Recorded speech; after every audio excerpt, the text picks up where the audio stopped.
Okay, hi, this is Paul Slakis, and this is good. Reverend, actually, Paul Slakis, all faiths, interfaith, and I'm practicing Jew. And I'm here with a man whose entire largest, I think, Jewish community, Ashkenazy, has his last name that depicts that. And is it Severyn Ashkenazy? Am I saying your name right? You're pronouncing it perfectly. Severyn Ashkenazy. I have a sign here. Got it? Leave meeting. Maybe I have to get rid of some stuff. No, that's Uh-huh. Well, this yeah. your name and Ashkenazi. I'll tell there's a whole community. There's, as far as I know, I'm just going to bring it up because it is your last name. There's Ashkenazi Jew. I'm Polish. I'm European ancestry, Hungarian, Polish, Austria. You know that Ashkenazi Jewish community and the Sephardic. Where's your family history from? On my mother's side, we can go as far as the 16th century Poland. Okay. On my father's side, it's closer, and the last 150 years in a small town called Tarnopol. Okay. Tarnopol, when my father was born, it was Austria. When I was born, it was Poland. 3 years later, it became the Soviet Union. 2 years later, it became Greater Germany. Then it became Poland under Russian aegis, and then it became Ukraine. So today it's Ukraine. Why? Same state. Why is there so many fights in that area? Why does it everything this is taken over, then that's taken over? You know, I'll be frank, I'm a John Lennonist. I don't believe in borders. I don't believe in this is from the moon.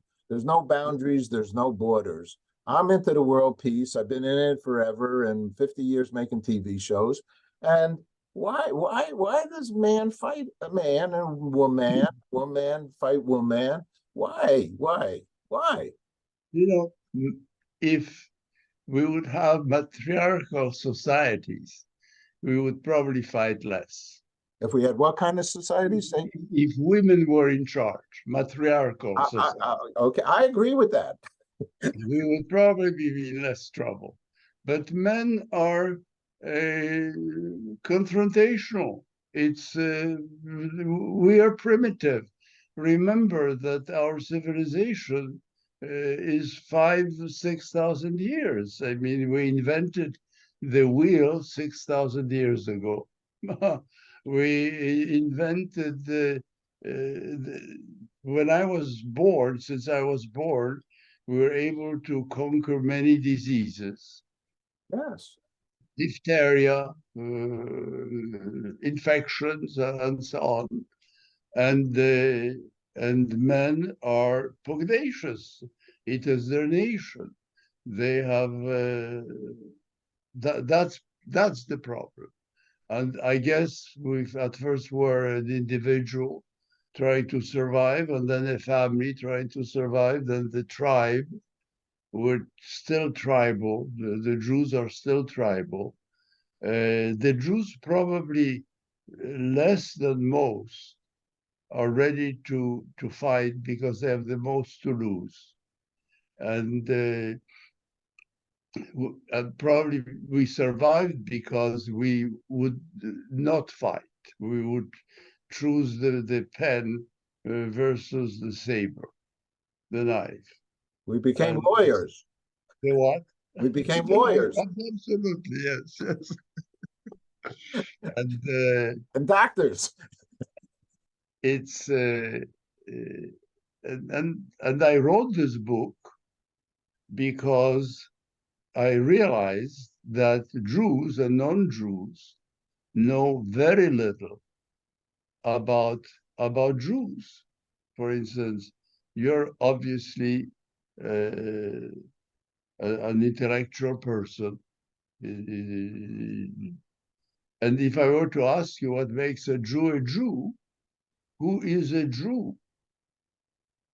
You probably would not have a ready answer. If you ask a Christian, who are you?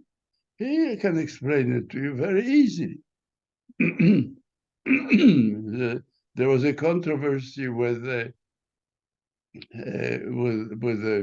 prominent black actress about are Jews a race? You know, all of Hollywood was in uproars, and they forced her to admit that Jews are a race, because she said the Jews are not a race, and she's right. You know, Goldberg, Whoopi Goldberg. You might have heard about it. Have you heard? I know Yeah. about And you know, I know brown Jews, I know a Korean Jew, I know black rabbis. So what kind of a race are we? How can we be recognized? And that's part of what I wrote the book, to instruct my fellow Jews into something I had the opportunity to learn over a period of some 75 years. Let me ask you a question, because you're definitely an intellect, also a learned man, a very accomplished man professionally, personally. You've been highly awarded by many organizations, and you're a do-gooder. And thank you for that, because you doing good, no matter where you do good, is good for the world. And this worldly mindset. Do you think we'd be better off with no religions? Would we be better off with no religion? Yeah. Do you know, I do not think it's an intellectual question. Okay. I think that men from the very beginning needed a super force to whom he could address all the questions to which he had no answers. Wow. And different men had different responses, thinking that they came from that superior force. And man joins these forces, submits to these forces, because he has a need, in order to continue living, to believe that there is such a source. In most cases, maybe today, the computers will answer, or AI will answer that need, but not yet. Yeah. Not yet. And 60 Minutes last night. Well, we're on October 9th. This is a very, very important period that you and I are speaking. And Oh, this yeah. was uh, pre-booked some weeks ago. However, the crisis in the Middle East and Israel and the Palestine. I'm gonna ask you another question, because I want to learn from you. Would we be better off with no countries? With no, Countries. Countries. Do you think the countries are the part of the problem? it's too late. Okay. It's too late. Maybe it could have happened when the families ended up being tribes, and they could have stopped at that. We could have been a world. But with so many personal ambitions that man has, and is acquiring more of them. If you look at all the ambitions we have, whether in the economic sphere or political sphere, whether the satisfaction of geopolitical situations of continents. We're not even, we cannot be a one people, probably because we live in different worlds. In the future, we may have people who will be living on the moon or on Mars. They will not want to unite with us. They may be a different species. Interesting. Now we're here to talk, and maybe we'll talk about the Palestine. I will. Let's go right to that. I hope you don't mind, because we were going to be speaking about your book, and we will speak about your book. But right now, today, the sadness of today, I'm wearing dark and black, and you know, yeah, this is Meshuggah scenario there. This is berserk and remnants of very past times that were inhuman. And You're speaking, you're speaking of the invasion of Israel by Hamas, right? I am speaking, but the whole thing there It's in my book. it is in your book It is in my book. because you do write about that Palestine Because you stuff. see, because you see, we, our Jewish way interferes with our ability to do what is right. Very often to do what is right, what must be done, interferes with kindness. The Jews have this conflict.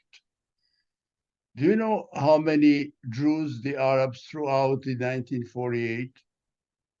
How many there were at that time? How many they drew out of their countries, the Arabs and Iran? Oh, how many threw the Jews out of their countries? Out of Uh, I don't know Let me how many. remind.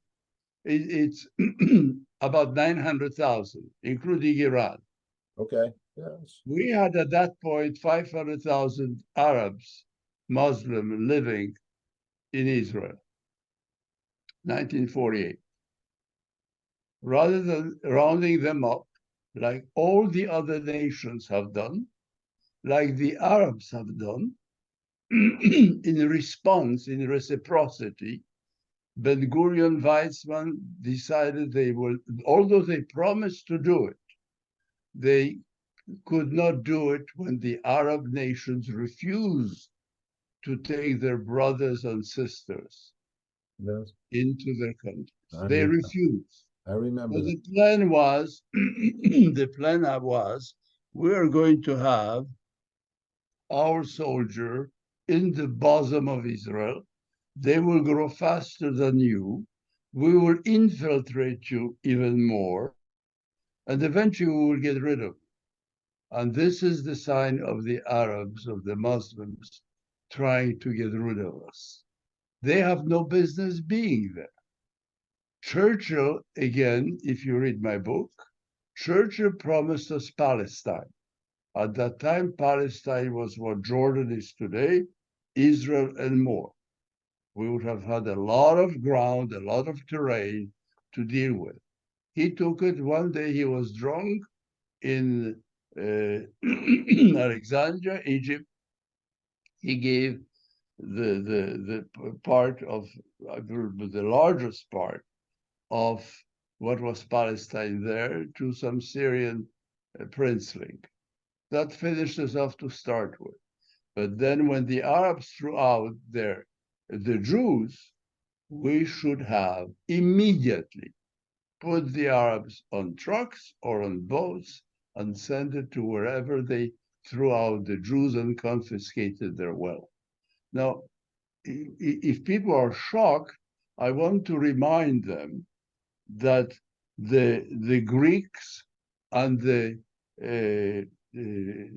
Turks did it at the beginning of the last century. 2 million were exchanged because they did not get along. After that, there was a transfer of population from Ukraine, Poland into Germany, and the Germans were chased away. And after that, India moved some 15, 20 million people across half of the continent to create Pakistan, Bangladesh, to separate the Indians from the Muslims. And we don't have to go that far. Myanmar today threw out 700,000 people, some 30,000 died. The Chinese have a problem with 12 million Muslims. They're re-educating them. God knows what it means. So it's done. Only the Jews couldn't bring themselves to do it, and we are paying the price. It's very simple. It's historical. Well, it's a tzedakah, and doing good is part of our DNA. Tzedakah meaning to be philanthropic, to Absolutely. my The mother's mitzvah. library at the Temple Emmanuel, my mother. All right. We built the temple in Tarrytown, my family. My family's very involved. My, my family has been helped to create Israel. And has been very involved with the Jewish community. My grandfather helped build a temple in a little Tarrytown up in New York. My mother's Mazel tov. librarian in Temple Emmanuel. I belong to the Actors I know. Temple. But I became an interfaith minister, ordained, all faiths and spiritual, in an opportunity through a Rabbi Gelberman, the first interfaith school. And I did that because I guess one point I thought I'd be a rabbi, but I think I believe I can be more helpful as faith-based of all religions, to the Jews, of which is my soul. But this way I can speak to a Muslim and say, I'm interfaith. I'm an imam. I'm a priest. I've studied all these religions, and you're all my brothers. There ain't no different here. So that's my deed. That's what I do, and I do the World Peace Day concerts. You maybe not know much about me. For 21 years, I take over Central Park, and I just finished with Times Square, a Wonderful. 6-hour live worldwide concert with our Good News Corporation. We're all about promoting the good in the world, life affirmations, the kindness, the giving. I have 6,500 shows, and now I'm going to have 6,501 with you. So I love to support the world. Yoko Ono gives me Imagine Peace. The world, the mindset of the overall, the big planet, Mother Earth, is really, this is a thing here, hug a planet. Most of the world lives in peace, but you would think that the world is not too peaceful. Why do we have the mindset of that the world is not nice? I believe that the media, and I'm in media, instead of the shoe business, I went into the show business 50 years, okay? Well, But why does the media make us feel that the world's not in a nice place? what does the media makes us feel? Yes, that way. I mean, it's hard to feel good when all you look at is the front page and it's disasters.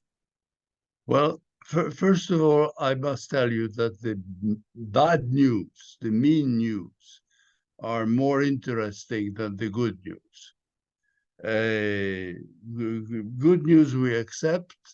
We are happy to laugh for a second, and then something immediately happens because the world is like that, where you either are sick yourself, a neighbor is sick, a family member is sick, some die, accidents happen. So we are not in a cocoon where we are wonderful and we are fed by some tubes and sexually satisfied by AI, where we don't have to do a lot of effort. I mean, that's not the world. We had to fight for the right to procreate. It's within us. It does not happen by itself. The world is formed in such a fashion that a woman does not come to a man and gives herself. The man has to fight. That's how we have established our relationship. We have to fight for a woman. We have to seduce her.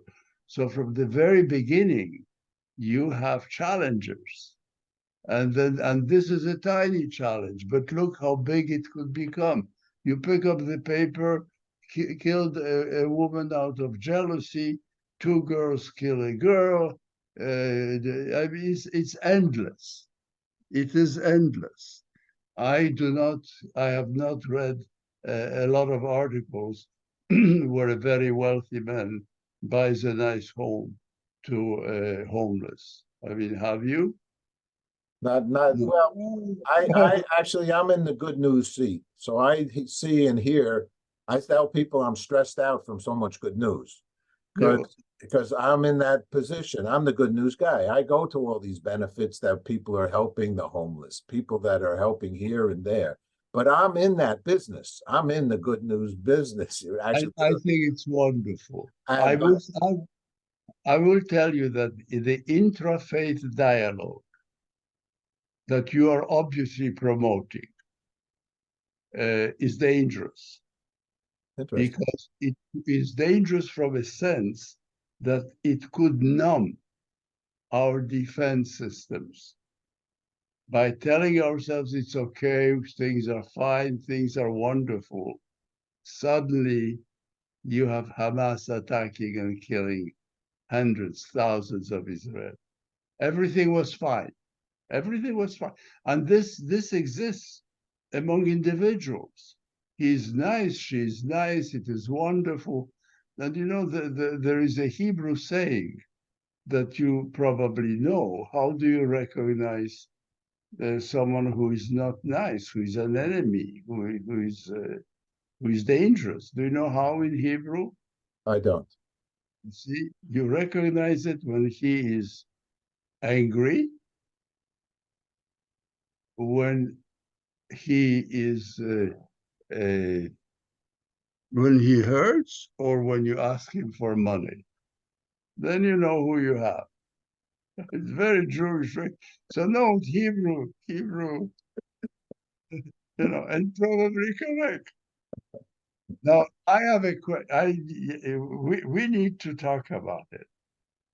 If we do not know who we are, because my interest is to defend the Jews, make our life easier.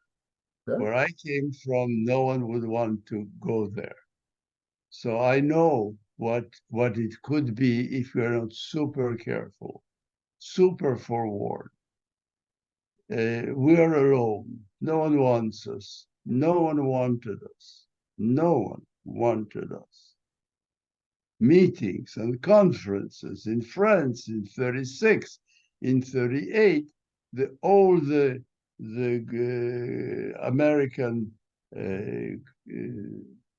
companies that have been formed, I mean, ADL, the joint in 1956 or so, the Reparation Committee.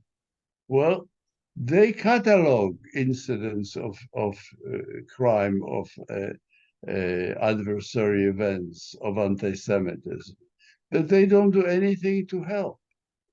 We as Jews are not able to explain ourselves, or not willing to explain ourselves. Who are we? What are we going to offer? You know, we are so poorly informed that it is, if I were to mention some things to you, I'll mention one. Do you know of a country who is trying to imitate us, who translated, printed, published, and insists on using the Talmud, and does not on daily basis tells the world how fantastic we are, and they want to be like the Jews? Have you heard of such a country? I know one thing: the Chinese have a tremendous respect for us. At least Not far away, but it's not the Chinese. So the Koreans. the The Koreans. Koreans 30, 40 years ago translated the Talmud and the Torah. They each have a copy of it at home. If the Jews are so smart, if the Jews are so successful, the Jews, they actually tell you how many Nobel Prize winners, and it's in the book. How many they figured out how many Nobel Prize winners we have. We didn't quite figure it out. We're not quite, we're a little confused. They are not. And every law student must know the Talmud.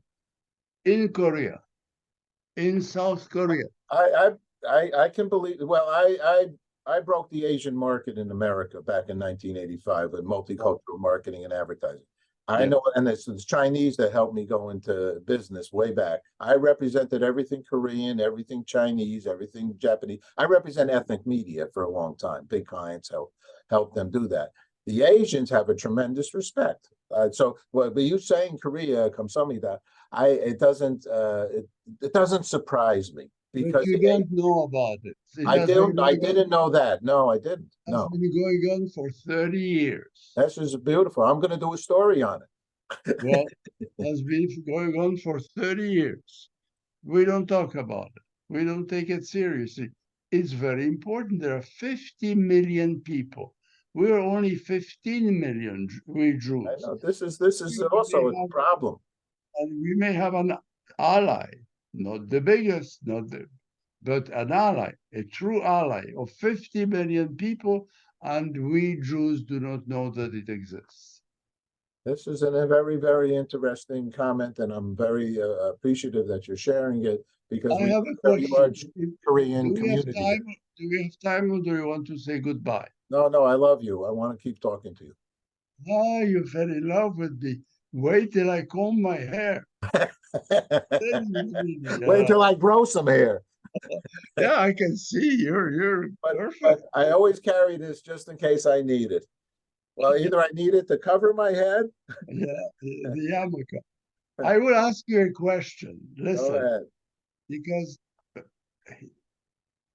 in my book, 2% is about me, only when necessary. Other than that, it's not my story, because I'm one of 350,000 survivors. And frankly, there are better stories than mine of survival during the Nazi stories. So I just, whenever it was needed, you have my story, but it's not my story. I took upon myself the task to leave a lesson to my children and to my friends and to my family at large.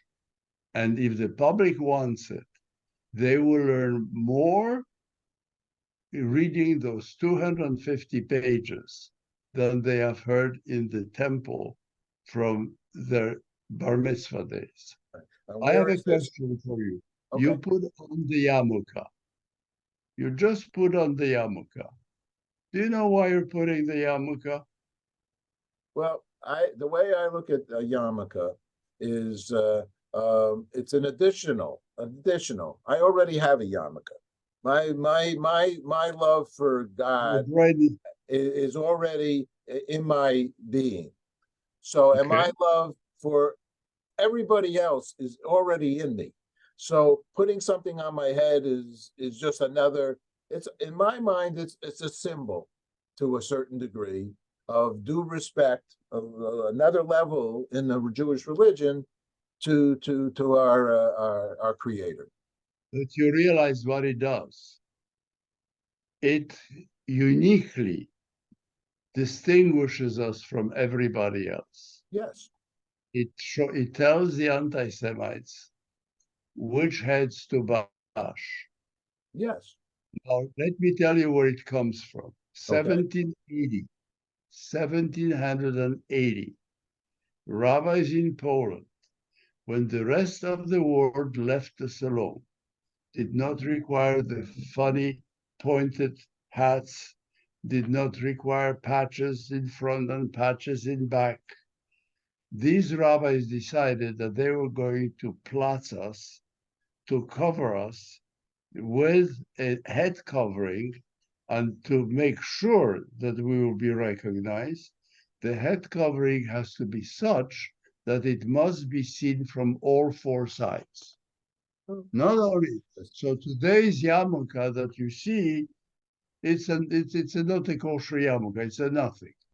And Maimonides, 800 years ago, said you may cover your head. Cover doesn't mean with the viewed from all sides. You may cover your head during prayers and studies. And studies at that time was the Talmud. There was no print. So you could study the Torah or you could study the Talmud. That's what our greatest wise man said when it came to the yarmulke. It's a waste of time. It's dangerous. It sets us apart.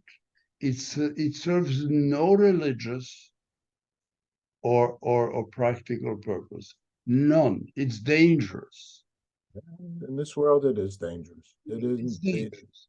And There's yet, our Eden, with the struggle, with all the step parade on Saturday, they want to be 18th century Polish aristocracy. I mean, it's ridiculous. I mean, you ask yourself, what are these clowns thinking?